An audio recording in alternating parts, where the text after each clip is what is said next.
Buenas tardes a todos. Empezamos hoy con el primer acto del aniversario que se anunció el otro día. Yo voy a ser breve. Voy a dar de parte de mi Junta de Gobierno y la mía propia, estamos muy satisfechos y orgullosos por la noche vivida el pasado sábado 22 de julio, por la gran acogida y participación de los hermanos en el acto de la presentación del cartel, el sello y los actos conmemorativos del aniversario. Por eso os doy las gracias lo bien que estuvo el sábado. Y ahora vamos a empezar el primer acto. Le doy la palabra a nuestro hermano Juan José. Bueno, buenas tardes, bienvenidos. En primer lugar, agradecer a los presentes por asistir al primer acto formativo dentro del programa de los actos preparatorios del 75º aniversario de la proclamación del dogma de la Asunción en cuerpo y alma de María, Santísima a los cielos. Asimismo, damos la bienvenida a don Ramón de la Campa Carmona, licenciado en Filología Clásica, don Pedro Gallardo Gutiérrez, bachiller en Teología y doctorado en Filosofía, y don José Antonio Ortiz Muñoz, hermano mayor de la antigua, fervorosa y real hermandad de Nuestra Señora de la Asunción y Santísimo Rosario de Cantillana. En primer lugar, pasaremos a la presentación del Congreso Internacional Mariano Asunta in Coelum. Don Ramón de la Campa Carmona es su director y coordinador. Nacido en Sevilla el 12 de abril de 1964, donde reside actualmente. Licenciado en Filología Clásica por la Universidad de Sevilla y con estudios de Ciencias Religiosas. Acreditado con el C1 de Italiano y miembro de la Academia Andaluza de la Historia. Ha publicado artículos en obras enciclopédicas, actas de congresos y simposios, y revistas de investigación y divulgación. Ha organizado ya varios congresos internacionales de esta índole en Gibraltar, Cádiz, Carmona, Carrión de los Céspedes y Gilena. Junto a este de Cantillana está organizando dos más, en Carmona en octubre y en febrero en Araal. Colabora con nuestra Hermandad de la Asunción desde principios de los 90 del siglo pasado y sin más dilación cedo la palabra a don Ramón de la Campa Carmona. Bueno, pues ante todo, buenas tardes a todas las personas que están aquí, empezando por el señor hermano mayor y el presentador del acto y también el conferenciante que me va a suceder en el uso de la palabra. Y entonces, pues cuando se pensó que el acto de presentación de todo el programa tan extenso y tan magnífico que la hermandad ha preparado, pues no era el momento de la presentación del Congreso y por eso se dejó para esta jornada, ¿no? Como sabéis, pues lógicamente el Congreso recibe el nombre de Asunta in Coelum, puesto que es lo que estamos celebrando, ¿no? Estamos celebrando, como todos sabemos, pues precisamente que hace 75 años el Papa Pío XII definió como dogma de fe la Asunción de la Virgen, ¿no? Con esas palabras que todos tenéis grabadas en vuestro corazón, los que lo vivieron, que ya tienen una edad, y los que lo hemos recibido por tradición, pronunciamos, declaramos y definimos ser dogma de revelación divina que la Inmaculada Madre de Dios, siempre Virgen María, cumplido el curso de su vida terrena, fue asunta en cuerpo y alma a los cielos. Bien, no podía dejar de celebrar Cantillana, villa asuncionista por excelencia, y entonces se dispone a celebrarlo con todo ese magnífico programa de actos, a los que habrá que añadir, digamos, el broche de oro, que será el triduo y la procesión de la Santísima Virgen, que todos pues estamos deseando de contemplar por las calles de Cantillana, ¿no? Ya sabemos, ¿no?, que en 1247 fue reconquistada la villa por el Rey Santo y su parroquia fue dedicada a la Asunción de Nuestra Señora. Entonces, a partir de ahí se inicia una apasionante historia de amor y devoción que llega hasta nuestros días con pujanza y con fuerza. Llegamos a principios del siglo XIX, ¿no?, en el que, aparte de esa devoción como titular de la parroquia que había tenido hasta entonces, pues se funda la hermandad que en su honor cuida desde entonces su culto y con amor y esmero, ¿no? Y que es un gran orgullo para todos los que están aquí, pues pertenecer a ella, ¿no? Ya sabemos que como cada 25 años, desde 1950, en que se declaró el dogma, los asuncionistas se volcarán en la conmemoración de este, ¿no? Entonces, para empezar, pues se ha hecho ese bellísimo cartel digamos, de pistoletazo de salida de todos los actos de todos los actos que se están organizando hasta octubre del 2025 y que define perfectamente lo que se está celebrando, ¿no? El Papa Pío XII, en una posición, él era la ha captado muy bien el pintor porque él era muy teatral, no era muy italiano, era romano, de la aristocracia romana, y la verdad que tiene una postura muy propia. Y luego pues la Virgen, una persona como el pintor que la ha conocido desde que nació, pues evidentemente no podía haberla pintado mejor. Todo esto que es un derroche de amor hacia la Madre del Cielo, ¿no? Con cultos, actos formativos y obras asistenciales, todo ello con un carácter extraordinario, ¿no? Ahí tenemos también el logotipo del 75 aniversario, que recoge también la tiara de las llaves de Pío XII, ¿no? La definición dogmática, y la Santísima Virgen como referencia de toda la vida de la hermandad. Entonces, dentro de este programa de actos, pues está encuadrado lo que es el Congreso Internacional, que se celebrará entre el día 2 y el 4 de mayo. El nombre ya he explicado por qué lo hemos escogido, y lo celebraremos entre Sevilla y Cantillana. El viernes por la tarde será la apertura oficial, a la que tiene prometida su asistencia el señor arzobispo de Sevilla, como nuestro prelado, y el domingo, evidentemente, pues lo celebraremos al completo en Cantillana, haciendo un recorrido por la villa y acabando con la celebración de una Eucaristía solemne, que sea como broche de oro, porque todo tiene que estar hecho en referencia a la Santísima Virgen, ¿no? Y además se recibirán de hermanos de honor a una serie de personas que veremos a continuación, que van a participar también en el Congreso. ¿Qué supone? Pues es un encuentro de más de 50 especialistas. Hasta el momento creo que son en concreto 55 los que ya tienen rellenada su ficha de inscripción, que son de 2 continentes, porque tenemos de América, tenemos de México, y luego de Europa pues tenemos de España, y tenemos también de Italia, que vienen varios, y de Malta. O sea que creo que tenemos un abanico de localización geográfica bastante bueno, ¿no? Puesto que todavía puede surgir alguno más, ¿no? Y todos ellos pues ahondarán sobre la Asunción, ¿no? ¿Cuáles son estos participantes de honor? Pues tenemos, como hemos dicho en primer lugar, el presidente, el señor arzobispo, lógicamente, como pastor de la diócesis. Va a participar también el presidente de la Pontificia Academia Mariana Internacional de Roma, que es un franciscano, el padre Stefano Chequín, una persona completamente de los máximos eruditos que hay ahora mismo en Mariología. Participa la excelentísima señora principesa Giorgia Pacelli, en nombre de la familia de Pío XII. Ella es en la actualidad la jefa de la familia, de toda la familia de los descendientes de la rama de Pío XII. Tenemos también a la excelentísima señora principesa Laurencia Colonna. ¿Por qué se invita a los príncipes Colonna? Porque los príncipes Colonna, junto con los Orsini, eran los asistentes al solio pontificio. Entonces, pues nos puede contar muchas cosas de anécdotas que vivieron sus antepasados en torno a Pío XII y a la declaración del dogma de la Asunción.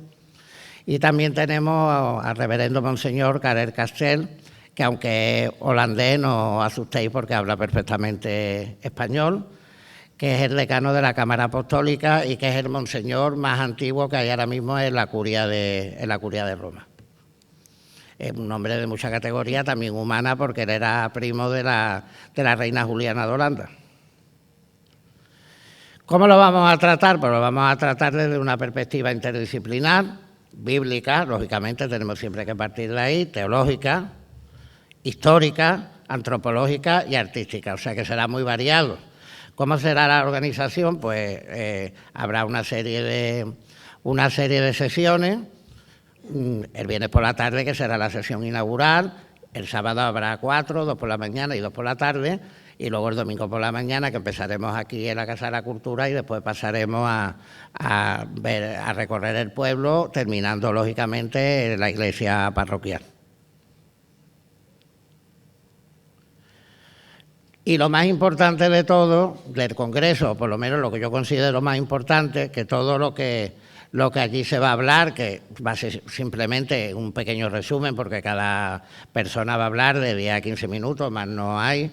Por lo tanto, que nadie se asuste del Congreso que va a ser un peñazo, porque es muy entretenido, porque cada persona habla 10-15 minutos de un tema diferente, desde una perspectiva diferente, y entonces pues se hace la verdad la más la menos. Aparte que habrá sus pausas para tomar café y para descansar, que también son momentos importantes, porque así se puede departir, se hacen nuevas amistades, se refuerzan los lazos de unión, y yo creo que es una cosa importante. Y todo eso, los textos definitivos, ya con amplitud, de todos los participantes, quedarán recogidos en un libro de actas, que será la mejor ofrenda que se le pueda hacer por parte de la organización del Congreso a honor y gloria de nuestra Madre del Cielo. Será, como estaba ya anunciando anteriormente, una ocasión privilegiada para compartir y ahondar en nuestro conocimiento de la mujer que nos antecede en la gloria del cielo, porque además la Asunción, aparte de ser la devoción de nuestros amores, la Asunción gloriosa, es la esperanza más grande que podemos tener, porque así como la Virgen está ya gozando de cuerpo y alma en el cielo, nos está antecediendo a todos nosotros, ¿no? Y con su mirada hacia el cielo, pues nos está indicando que esa es nuestra meta, que esa es nuestra patria. Y por último, pues yo lo que animo a todo el mundo a que participe y no tenga ninguna duda, porque ella con sus brazos abiertos nos estará esperando y ella tocará nuestros corazones. El Congreso tuvo al principio una serie de inconvenientes, hubo que cambiarlo de fecha, pero como siempre, ella al final pone la mano. Y entonces, pues al final va a quedar todo mejor, porque inconvenientes que tuvimos que salvar al principio, pues han sido providenciales, porque creo que por tener más tiempo y por prepararlo mejor, pues va a quedar mucho mejor, ¿no? Y nada, pues muchas gracias.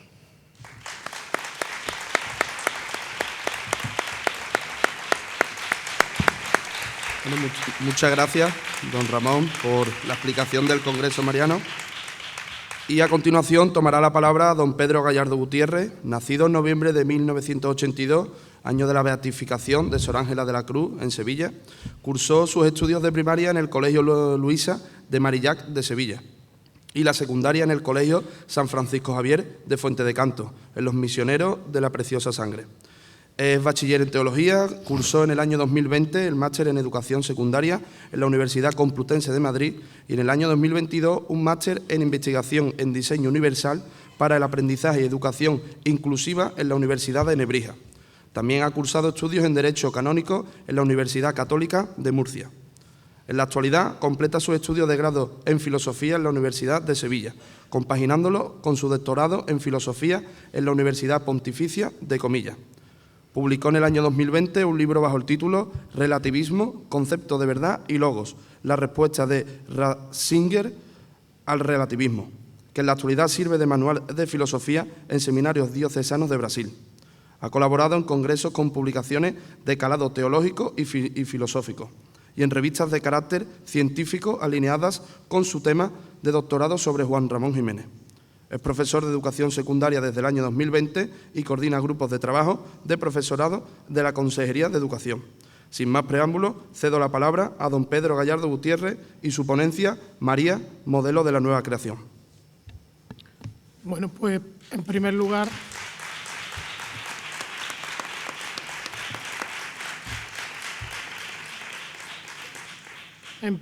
agradecerle a la Hermandad esta invitación a que haga esta ponencia y a todos ustedes por haber venido esta tarde a escucharme y también a escuchar pues ese magnífico congreso que se va a realizar del 2 al 4 de mayo del año que viene con la temática centrada en la Virgen y en especial en la advocación de la Asunción. De María nunca se dirá lo suficiente. San Bernardo de Claraval, cisterciense y teólogo del siglo XII, dice esta frase que hoy recojo yo para iniciar esta ponencia. Y le doy toda la razón. Nunca podemos acercarnos a María y quedarnos simplemente con la imagen, sino debemos de entrar en profundidad a conocer a María. Cuando se decide el título de la ponencia y se decide como María, modelo de la creación, pienso en 3 grandes bloques en la ponencia. El primero de ellos es intentar ver y fijar a María dentro de la historia de la salvación, viéndola como María, la nueva Eva. El segundo bloque que voy a tratar es el dogma de la Asunción, porque es muy importante el dogma de la Asunción dentro de ese nuevo modelo de la creación en María, porque va a ser la plenitud de la redención. Y por último, el último de los bloques será el modelo de la creación y de la Iglesia. María como modelo del creyente, de nosotros, ¿no? Lo primero es lo que puede sonarnos más raro, ¿no? María en la historia de la salvación, la nueva Eva, ¿vale? Vamos a intentar entrar en esta primera parte. La nueva Eva que en el Fiat se dispone a entregarse a Dios. ¿Quién es Eva? Eva es la primera mujer bíblica. Todos recordamos el pasaje del Génesis de Adán y Eva, ¿no? La creación.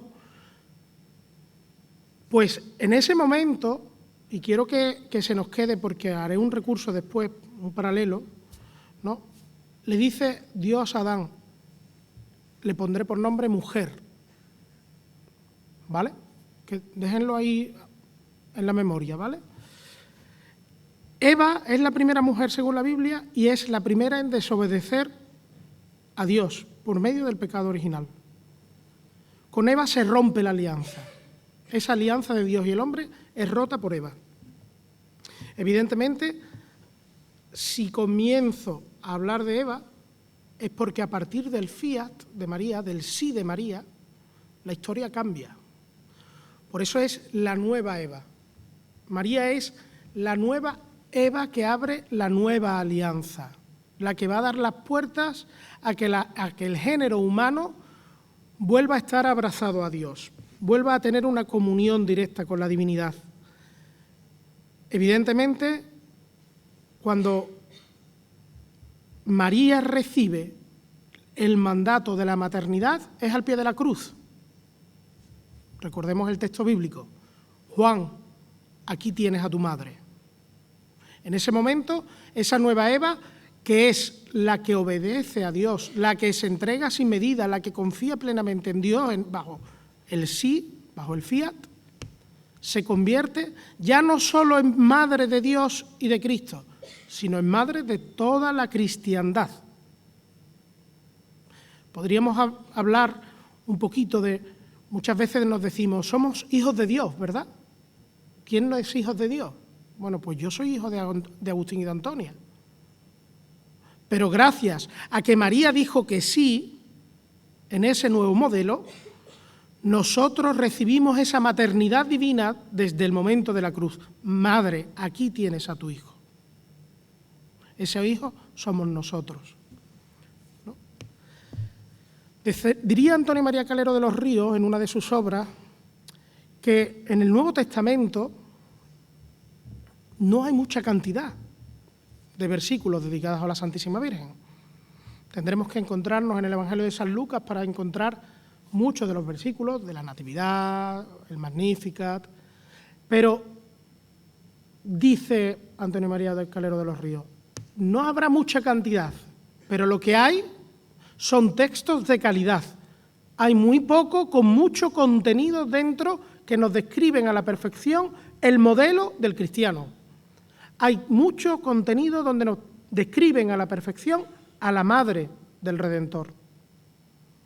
Con lo cual, en esos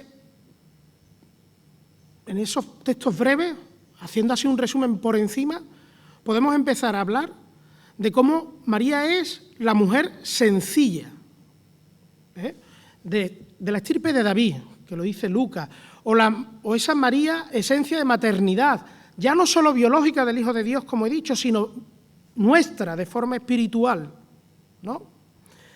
Que evidentemente que plenifica esa maternidad espiritual del hombre en la cruz. María es por excelencia la idea prefigurada de una iglesia obediente a Cristo, ¿vale?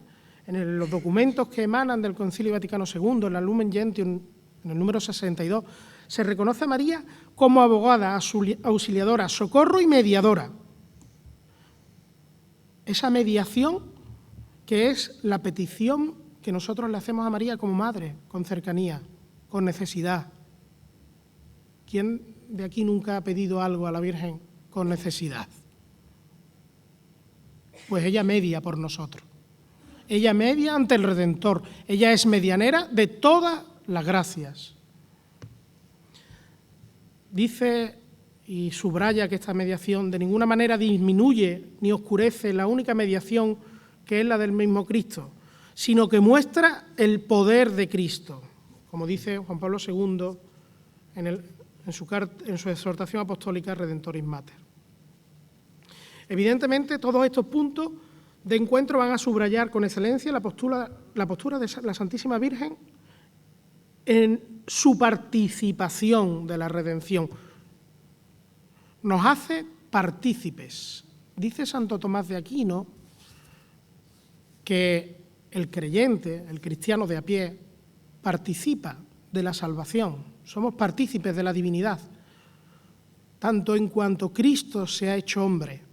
Pues en esa participación, el primer ejemplo que tiene la Iglesia de participación es la Santísima Virgen. Es ella el modelo único al que tenemos que mirar. ¿Queremos ser cristianos de verdad? Podríamos hacernos la pregunta. Y si con confianza a Dios, y si con esperanza puesta en las ganancias que nos tienen preparadas en el cielo, decimos sí, decimos un sí como el de María, sin condición. María, por tanto, es el puente que une la humanidad con la divinidad, una figura central en la historia de la salvación, que nos va a inspirar en fe, en obediencia y en amor. Concluyo este primer bloque de la Nueva Eva y digo una frase de Pablo VI. María dio su consentimiento activo y responsable no a la salvación de un problema contingente, sino a la obra de los siglos, la encarnación del Verbo de Dios. María dijo sí sin condición y en la libertad que todos los que estamos aquí tenemos, en la libertad de sentirnos hijos de Dios, sabiendo y asumiendo todo lo que tenía que pasar en el plan de redención de Cristo.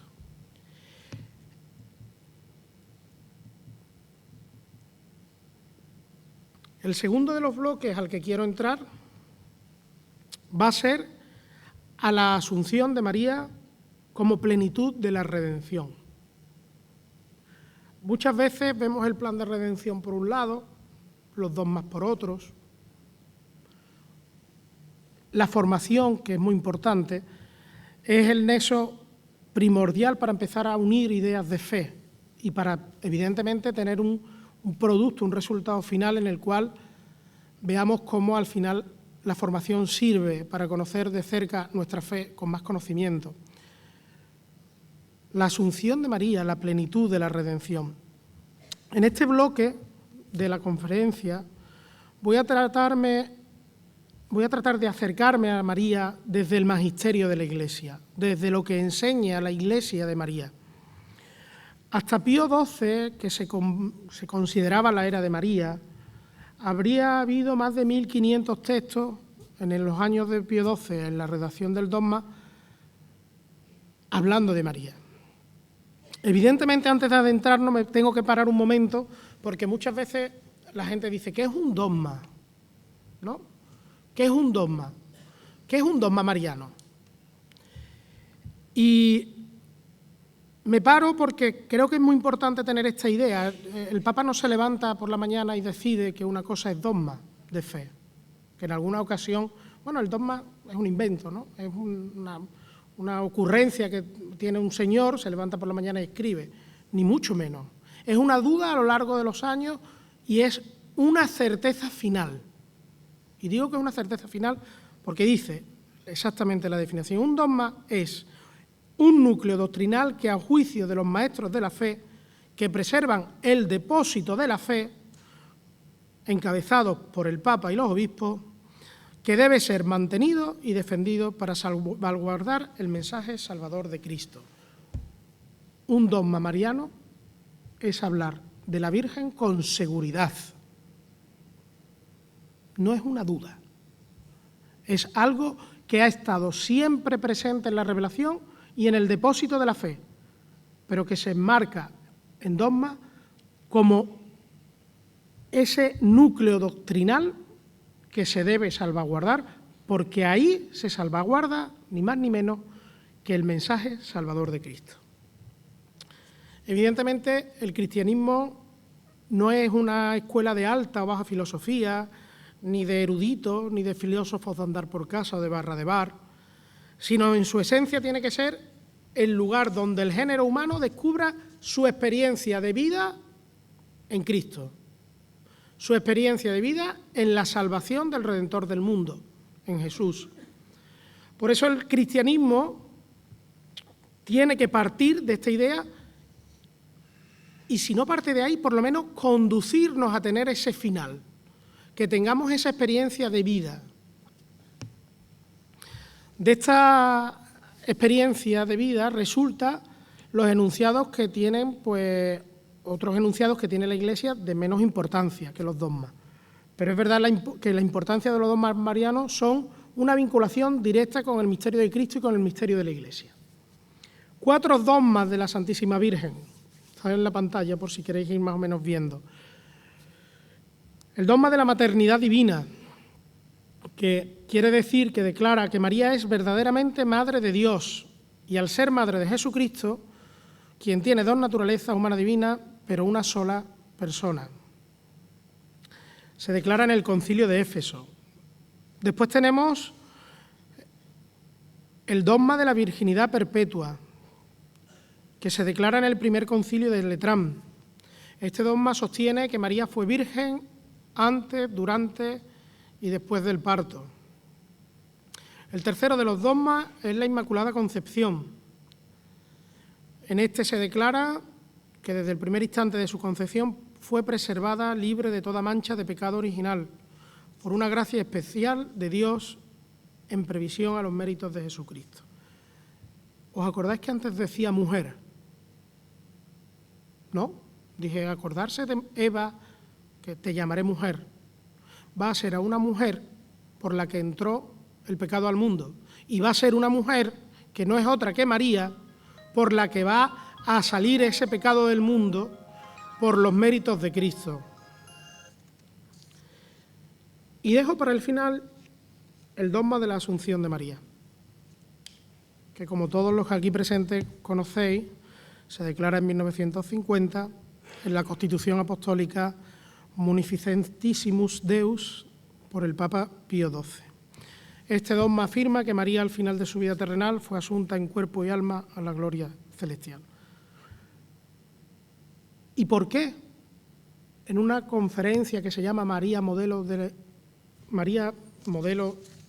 la Nueva Creación, me paro en el dogma de la Asunción.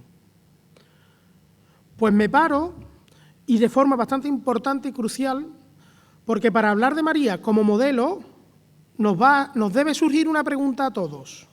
¿Qué recoge este dogma de característico para que sea importante a la hora de preguntarnos por María como modelo de la nueva creación? Y hay unos puntos muy claros. El primero de los puntos va a ser que María es alcanzada por la fuerza, que transforma por la resurrección, y es ella la que rompe la atadura del hombre a la tierra para hacerla partícipe de las alegrías del cielo. Partícipe. Con María Asunción participamos del cielo. Fíjense ustedes qué importante. Santo Tomás había hablado ya de la participación y aquí se aclara. Con María, en el dogma de la Asunción, participamos del cielo. Es la clara esperanza de todo creyente, de todo cristiano. La corporeidad humana. Qué importante es el cuerpo como templo de Espíritu Santo para la existencia integral del hombre. El hombre como espíritu encarnado. Es decir, María va a prepararnos el camino para ser cuerpo glorioso, para llegar a la eternidad como cuerpo glorioso del creyente. Y como segura esperanza de su propia Pascua. Digamos que la Asunción es la Pascua de María. Miren qué bonito. Vivimos la vigilia pascual el domingo de Resurrección. Vivimos la Pascua de María el 15 de agosto. Y la Pascua de María no es otra cosa más que el paso de la vida terrestre a la vida celeste, que en ella nos prefiguramos y tenemos que idealizarla porque es nuestro modelo de esperanza a la hora de alcanzar el cielo. Fíjense ustedes si es importante el dogma de la Asunción Gloriosa para hablar de la Virgen como el modelo de la nueva creación.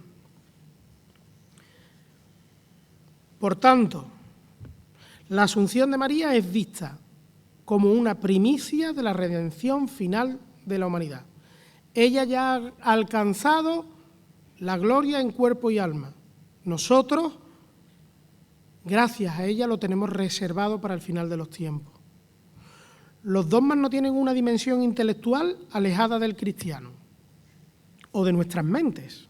Al contrario, tienen que estar en un uso imprescindible de la dimensión existencial. Nosotros tenemos que conocer los dogmas para poder vivir, porque el dogma es parte de nosotros, porque no podemos explicar la resurrección de los muertos sin conocer en profundidad el dogma de la Asunción, porque María es la primera mujer que está asunta al cielo en cuerpo y alma.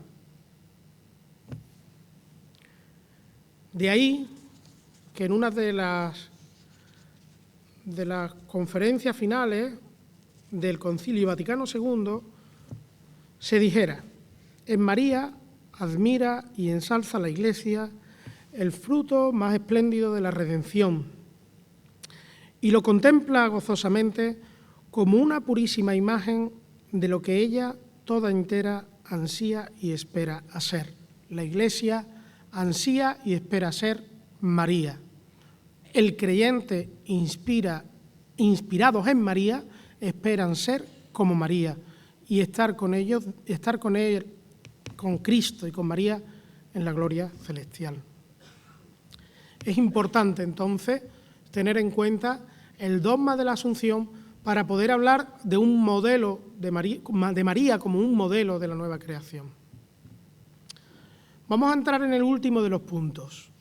María, modelo para la nueva creación y para la Iglesia. Vuelvo a retomar el mujer. ¿Os acordáis que he dicho que a Adán, Dios le dice en la creación, en Génesis 1:4, mujer, se llamará mujer, su nombre será mujer?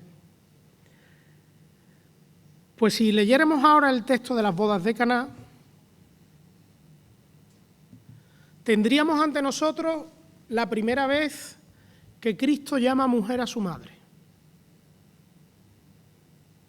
Mujer, y le dice: mujer, ¿qué tengo yo que ver contigo? ¿Me estás pidiendo que haga que no tienen vino? ¿Me estás contando? ¿Yo qué tengo que ver contigo? Yo he venido invitado a una boda. ¿No? Igual que en el Antiguo Testamento, en el Génesis, es Eva, esa mujer que va a romper la alianza, en las bodas de Caná, María va a perpetuar la nueva alianza, le va a hablar de mujer. Y esa mujer hace referencia a la mujer que desobedeció. Porque María, además lo tenéis en la pantalla, las posiciones contrarias, el Génesis, el Evangelio de Juan, la desobediencia y la obediencia. ¿Veis? Porque por María va a afirmarse la nueva alianza. Eva era la primera mujer creada por Dios en el Génesis. En su papel inicial, Eva simbolizaba en el Génesis pureza, inocencia y creación. Y sin embargo, su historia personal hace que haya un giro dramático de todos los acontecimientos que van a suceder en el Génesis y se va a despojar de forma, por medio del pecado original, se va a despojar a la mujer de la alianza con Dios. En contraste, María. Madre de Dios, que la presenta, que es presentada en el Nuevo Testamento y se presenta como la nueva Eva, elegida por Dios para ser madre. Hemos dicho, cuando hablábamos del dogma de la Inmaculada Concepción, preservada de pecado original. Eva no tenía pecado original, María tampoco. Y María obedece y es fiel a la palabra de Cristo y al seguimiento que hace de Cristo. María acepta con humildad y fe su misión divina, pronunciando el Ave María. Sí, he aquí la esclava del Señor, hágase en mí según tu palabra. Otro de los puntos fuertes de María como modelo va a ser María al pie de la cruz. Todos los grandes teólogos coinciden en lo mismo. Fijémonos, pongámonos los ojos a María al pie de la cruz. Y en ese pie de la cruz pensemos en María como mujer obediente que se reconoce como Madre de Dios y de la cristiandad. María, nuestro modelo. Vamos a llegarnos un poquito, vamos a bajarnos, vamos a hablar de nosotros, vamos a meternos nosotros en María, vamos a fijarnos en María con nuestros ojos de personas que a veces fallamos, que a veces caemos, ¿no? Y nos encontramos una mujer frente a nosotros, una mujer que es profundamente entregada a los designios de Dios, que no se rompen, sino que le dan confianza en su misión. El cristiano tiene que tener como punto de partida, como punto de referencia, a la Santísima Virgen. Y lo más bello de esta mujer orante abandonada en la confianza de Dios es la lectura del Magnificat. No sé si habéis leído alguna vez el Magnificat, pero por favor, si no lo habéis hecho, hacedlo. Y hacedlo con esta perspectiva que os voy a dar. Hacerlo con la perspectiva de que cuando ella llega en Carén a visitar a su prima Isabel, que sabía, como todos sabemos el texto más o menos, llevaba 6 meses la que era estéril, llevaba 6 meses de embarazo, ella va a visitarla y comienza a recitar el Magnificat.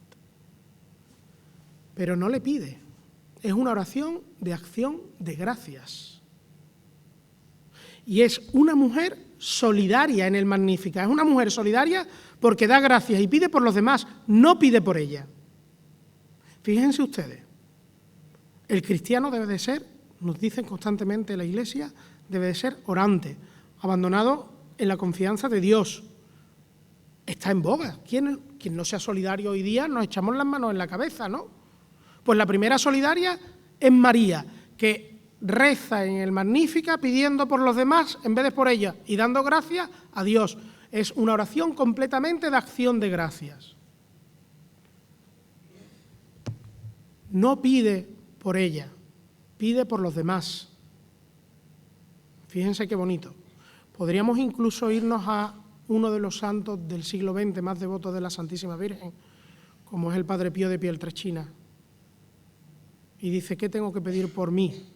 Más haré allá en el cielo que aquí en la tierra, porque quiero pedir por los demás. Y lo decía porque amaba a la Santísima Virgen. Y sabía que había sido obediente hasta tal punto de estar junto a su Hijo en la cruz.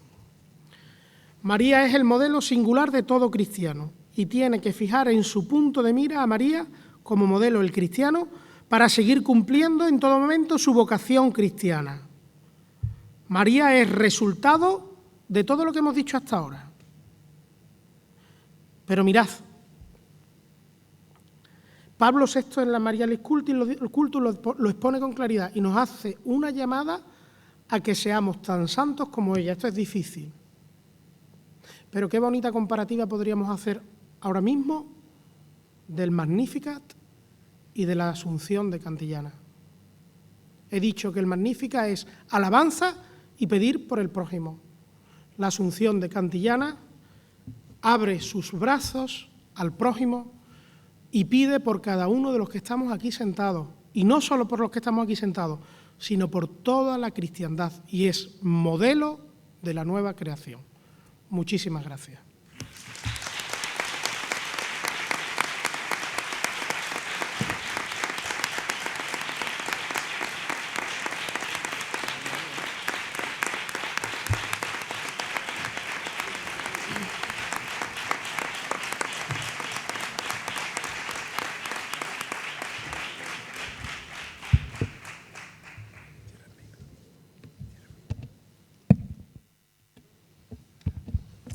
Pedro, enhorabuena por la conferencia que acabamos de escuchar. Mi enhorabuena. Y muchas gracias por compartir con nosotros tus conocimientos como de la Asunción Gloriosa. Has hablado también. Que la Asunción Gloriosa te proteja y te guíe por tu camino. Y muchas gracias por estar aquí con nosotros esta noche.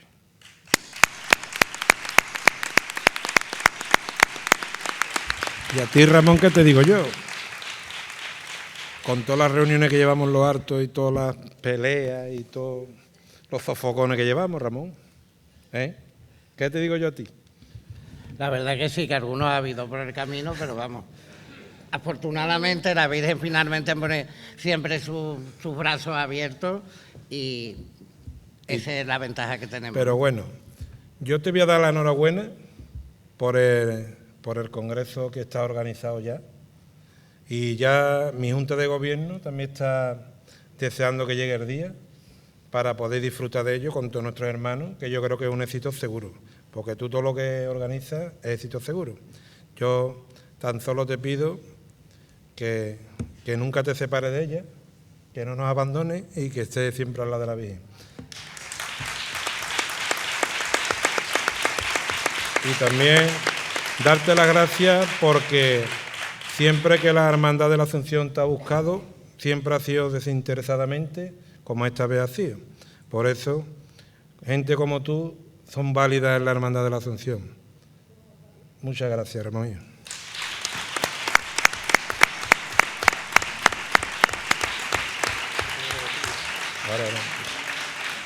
Y ya, para terminar, daros las gracias por asistir.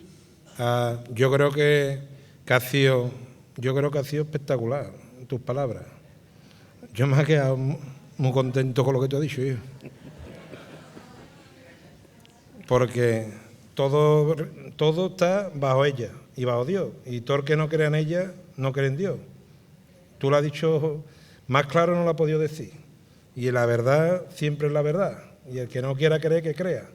Si no, que peor para él. Ya para terminar, este ha sido el primer acto de todos los actos que venimos para adelante. Pero ya os emplazo al próximo día 15 de julio, que no viene en el folleto, pero no viene la misa, que se va a hacer la misa de envío de la juventud que va a ir al Camino de Santiago, para verse allí con el apóstol. La misa será en la parroquia de la Asunción a las 9 de la noche. Por lo menos acompañar a los jóvenes que se van. El año pasado estuvieron en Lisboa y este año van a Santiago. El que pueda, que asista y la acompañe. Y ya para terminar, le voy a dar un obsequio aquí a Ramón y a Pedro, de parte de los asuncionistas.